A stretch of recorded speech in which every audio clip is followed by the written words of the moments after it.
This week saw a very significant event take place in Israel. The Prime Minister of India, Narendra Modi, visited Israel for 3 days. Prime Minister Netanyahu brought his entire cabinet, heads of all the military and police, the religious leaders, to meet Prime Minister Modi at the airport. The reason this visit is significant is found in both biblical history and prophecy. As has been discussed many times in the Bible and the news, the nation of Tarshish has a significant role to play in the time of the end. We read in Ezekiel 38 verse 13, Sheba and Dedan and the merchants of Tarshish with all the young lions thereof shall say unto thee, Art thou come to take a spoil? Hast thou gathered thy company to take a prey, to take away silver and gold, to carry away cattle and goods, to take a great spoil? Well, who the nation of Tarshish is has been explored many times. Undoubtedly, Britain fulfills the role of Tarshish, while her former colonies, many of which now form the Commonwealth, are the young lions. The link between Tarshish and Israel goes back thousands of years. King Solomon cooperated with Hiram, king of Tyre, to obtain materials for the building of the temple and the enriching of his kingdom through the services of the ships of Tarshish. We read in 2 Chronicles 9, verses 20 to 22, all of the drinking vessels of King Solomon were of gold, and all the vessels of the house of the force of Lebanon were of pure gold. None were of silver. It was not anything counted for in the days of Solomon, for the king's ships went to Tarshish with the servants of Hiram. Every 3 years once came the ships of Tarshish, bringing gold and silver, ivory, apes, and peacocks. And King Solomon passed all the kings of the earth in riches and wisdom. Well, Tarshish has been identified both historically and archaeologically with Britain based on the ancient trade in tin, lead, and silver as catalogued in Ezekiel 37 or 27, where we read in verse 12, Tarshish was thy merchant by reason of the multitude of all kinds of riches, with silver, iron, tin, and lead they traded in thy fairs. Well, this is also testified historically by Julius Caesar, who wrote his book, The Gallic Wars, and he related of Britain they used brass money and iron rings of a certain weight. The provinces remote from the sea produced tin, and those upon the coast iron. While Samuel Bocart in 1651 testified the very name of Britain is derived from this. Britain is the name given to the island by the Phoenicians when they trafficked hither for tin, calling it Baratanac, the land of tin, contracted afterwards for Bratanac, and then again softened to Britannia. Well, this is the Tarshish that was to the west of Israel, operating in the Mediterranean and beyond. This is the direction Jonah fled aboard a ship of Tarshish, trying to escape his commission to preach to Nineveh. However, Solomon was engaged with ships of Tarshish that went to the east as well.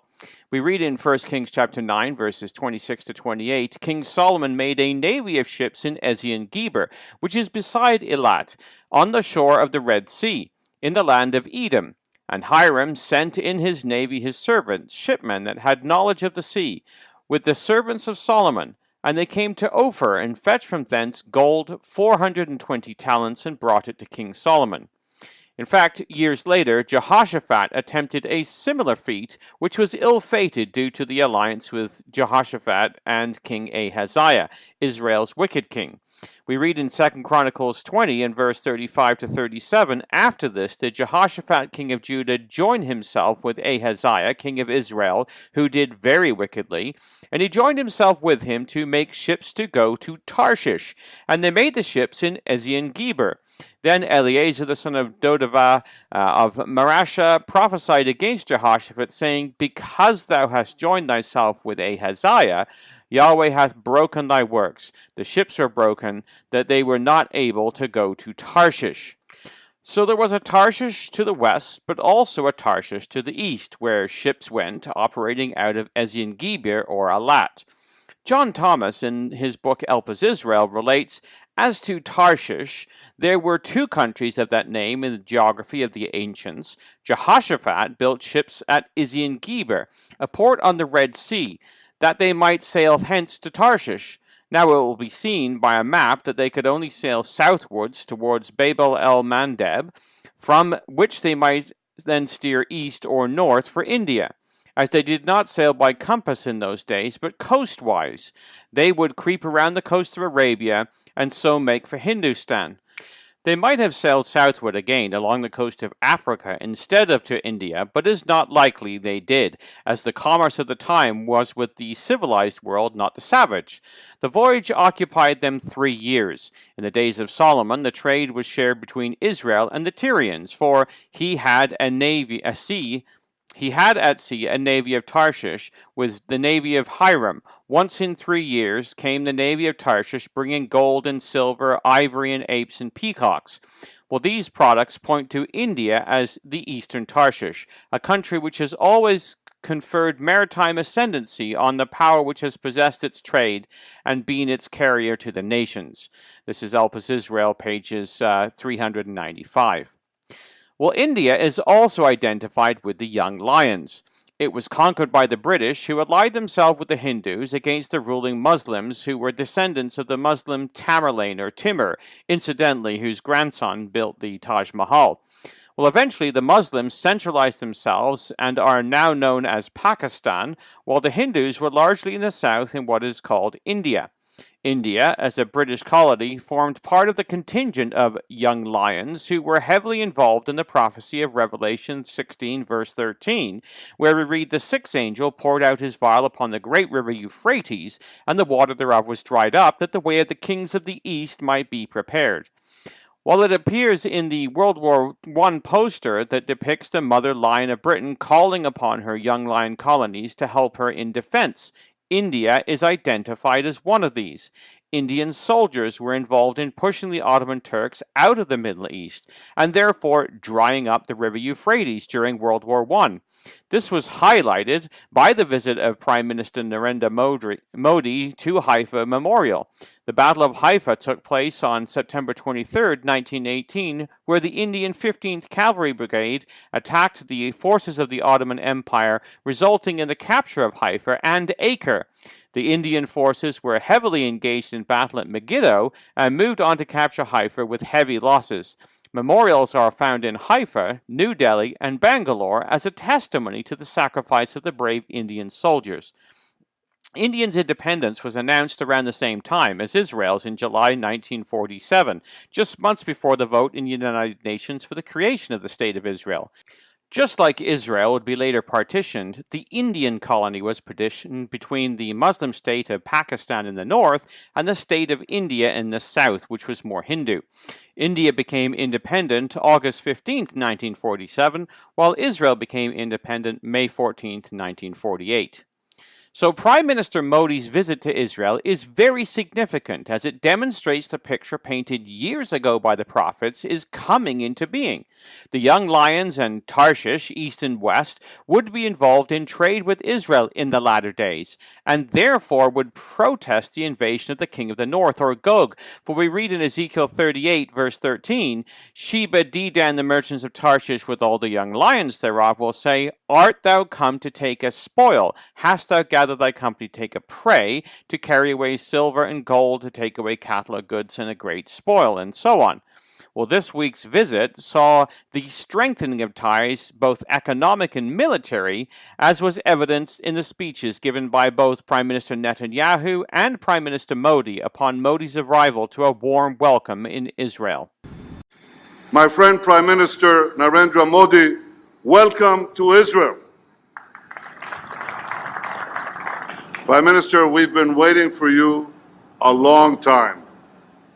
We've been waiting almost 70 years, in fact, because yours is truly a historic visit. It's the first time an Indian Prime Minister is visiting Israel. We receive you with open arms. We love India. I'm confident of the success of our partnership for many reasons.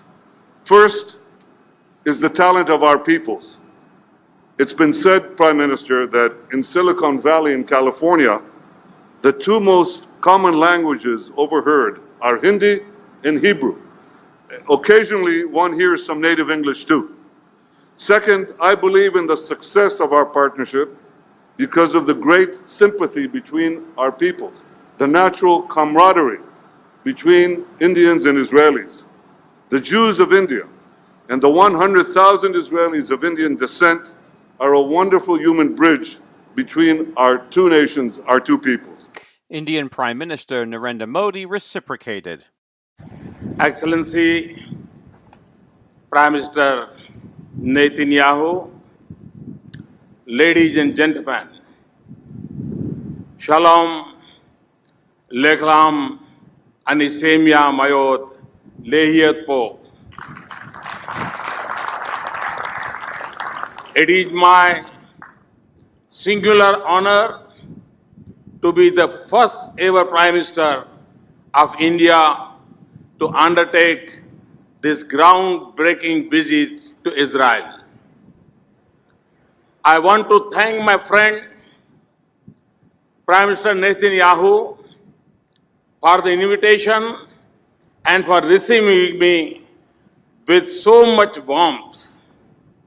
My visit celebrates the strength of centuries-old links between our societies. It was later, during a joint press conference, Prime Minister Modi would make clear the link between the two countries. Friends, the link between our people goes back to thousands of years when the first Jews landed on India's southwestern coastline. Since then, the Jews have flourished and their traditions and practices thrive in India. Friends, in modern times, our ties have seen rapid growth since the establishment of our full diplomatic relations a quarter century ago. Common objectives of economic prosperity, strong technology, and innovation ties, and the need to secure our society define the space for convergent action between us.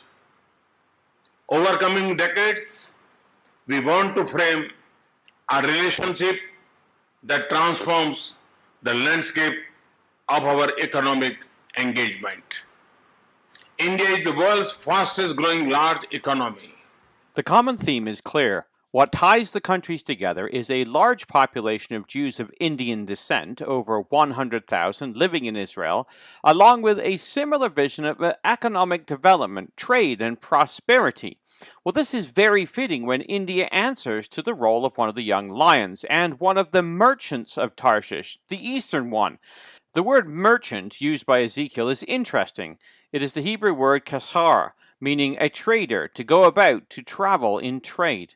This is exactly what Modi is doing in Israel, strengthening trade ties to bring prosperity that will build and create the great spoil so tempting to Russia in the latter days that we read of in Ezekiel 38, verse 13, where they ask, Art thou come to take a spoil? Hast thou gathered thy company to take a prey, to carry away silver and gold, to take away cattle and goods, to take a great spoil? Well, a similar need for security against Muslim extremism has also been highlighted. Later in a news conference with an Indian television station, the defense issue was highlighted by Prime Minister Netanyahu, where he stated, International solution. We share vital intelligence. Israel is a powerhouse of intelligence against terrorism. India is fighting terrorism in your part of the world. We all remember the horrible attack in Mumbai. In fact, Prime Minister Modi and I just met with little Moshe, the Israeli boy, who was saved by his Indian nanny, who was there with us as well. And we know that we face this common threat to our common civilization. So we have been cooperating and have decided to cooperate more intensively to battle this scourge that threatens the lives of Indians and Israelis and so many others around the world. And I think that this visit marks a turning point in that common struggle. The interviewer put an interesting question to Prime Minister Netanyahu. Prime Minister, the Hamas is a threat to Israel. The Hizbul Mujahideen, the Jaish-e-Mohammed, the Lashkar-e-Toiba are threats to India. How should we target these groups? First of all, by sharing intelligence and then cooperating in ways that I'm not sure are best discussed even on my first interview on Indian television in this historic visit. But Palestine continues to harbor Hamas, and Pakistan continues to harbor the Lashkar-e-Toiba, Hizbul Mujahideen, Jaish-e-Mohammed. Israel hits the Hamas back. Do you believe, Mr. Prime Minister, that India, as a victim of terrorism, is well within its rights to hit back at these groups directly? I think that every country, there are two requirements. One is to protect your people. The second, there's a requirement not to allow your territory to be used as a base of attacks against another country. And I think this frames the reference point for the self-defense that every country is entitled to exercise. So India, rather than criticizing Israel with its treatment of the Palestinians, is looking to it as an example of how it deals with the Palestinians and the Hamas terrorists embedded amongst them. What was notable about this trip and picked up by the media was the absolute lack of a meeting between Modi and the Palestinians. Well, later on in the interview, referring to the murder of the parents of young Moshe and the fact their murderers have not been brought to justice, the TVU interviewer asked, What is your advice to Pakistan, Prime Minister Netanyahu? They are harboring Sayyid Salahuddin, who has been designated as an international terrorist. But they say, Pakistan says, we are not bound by any such advice because this is not a United Nations declaration. They say this is the United States' move to appease India. Now, when a country like Pakistan harbors an international terrorist, how do we deal with a country like this, and what is your advice to Pakistan? Well, I've said to every country around the world, don't harbor terrorists, don't support terrorists, don't dispatch terrorists, and don't tolerate terrorists, because sooner or later, that scorpion is going to turn around and bite you. And I've said this equally to all nations. I haven't changed my view. Prime Minister Netanyahu, you referred to Moshe Holzberg. There is a sentimental attachment that the people of India have to Moshe, because the pictures of Moshe after 26/11, they stung everyone's heart. And Moshe Holzberg was a small child, I think 2 or 3 years old, when he lost his parents during the 26/11 Mumbai terrorist attacks in 2008. I think he's 10 or 11 years old now. But those who killed his parents, Prime Minister, Rivka and Gabriel Holzberg, they are still to be brought to book in Pakistan. What do you have to say, Prime Minister Netanyahu, about the fact that 9 years after the Mumbai terrorist attacks, the orchestrators of the Mumbai attacks, Hafiz Saeed and Zakiur Rahman Lakhvi, have not been brought to book by Pakistan? How do we deal with a country like this now that we are working closer together? Any country that harbors prospective murderers and actual murderers, and terrorists are just that, they're murderers, should bring them to justice. This is an expectation and a demand that we voice continually, as I do so now as well.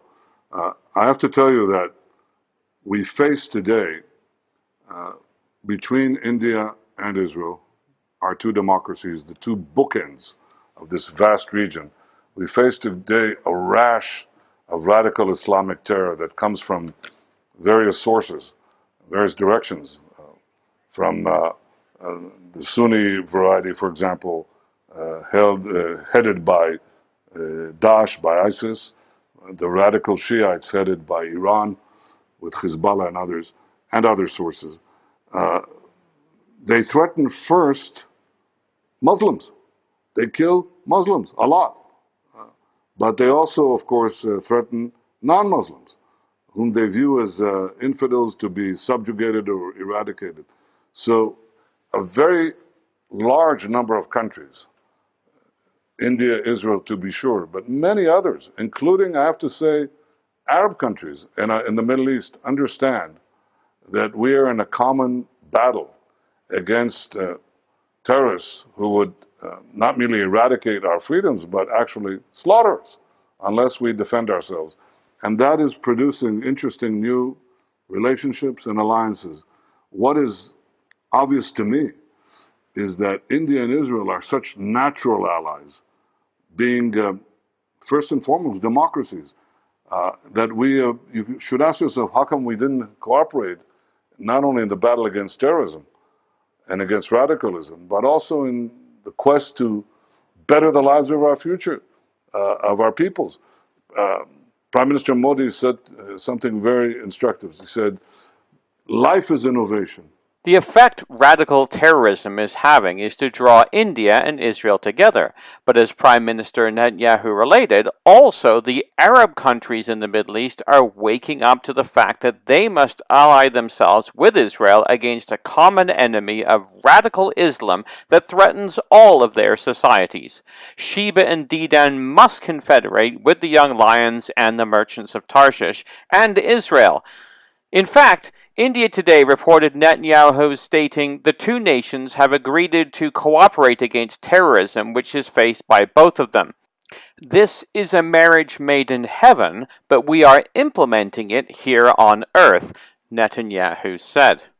Well, this is more true than Netanyahu understands. The prophets have written the script for the play that the prime ministers are currently performing in. The Eastern Tarshish, the young lion of India, is taking its place in the final world stage in preparation for the Lord's return. Now, on a final note, at the end of the interview, Netanyahu made some statements regarding innovation in agriculture, some of which were comical, yet very significant.